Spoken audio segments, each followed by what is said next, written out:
Assalomu alaykum, eski bozor obunachilarga akalar. Akalar mol gigantini olib kelib berdi. 50 litr sutga aytdi egasi akalar, biz 1 litr ham sog'ganimiz yo'q hali. Bo'g'oz variantini hech kim sog'di demaydi. Bitta bo'lsin, zo'r bo'lsin deganlar bormi akalar? Aloqaga chiqaverasizlar.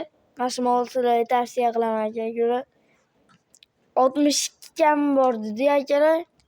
Aka-ukalar, mollar shikalatlar bo'lib keldi. Aka-ukalar, lashni bosib obuna bo'lib qo'yinglar akalar. Eski bozorga obuna bo'lsalar akalar, video chiqarsam sizlarga yetib borib turadi aka-ukalar. Nima deyapti molimiz? Bittadan lashni bosib obuna bo'lib qo'yamiz. Mana bu akalar qisir deydilar. Xo'p, ikkita bo'g'ozimiz bor. Puli yengilga. Aka-ukalar, shved zo'r mol. Sut qo'yiq bo'lsin, bolasi xonazin bo'lsin. Yanili qochirib bolasini olaman desin.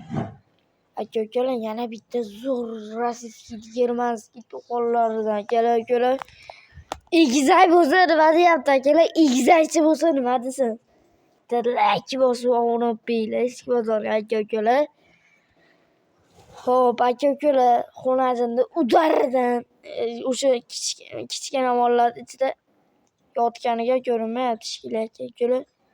Bu yerda qirg'iz shvedimiz ham bor. Bolasi kichkina ovozcha. Aka-ukalar, lashni bosib paddishkani ham tursalar, bundan bag'iga katta mollar kelib sizlarni kutib turaveradi aka-ukalar.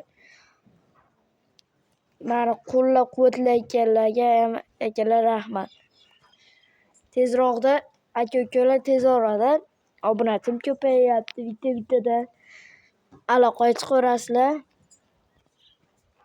Lashni bosib paddishka. Faqat sizlardan paddishka. Mana akalar, nima deyapti mollarimiz? Bittadan lashni bosib paddishkani ham turinglar. Hammaga rahmat.